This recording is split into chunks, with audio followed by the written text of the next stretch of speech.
Nagpapasalamat ako sa pagtipon-tipon natin ulit dito sa Bara.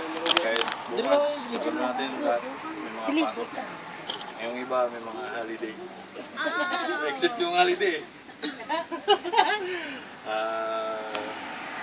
Ako, una sa lahat, salamat talaga ako kay Totoo Ian.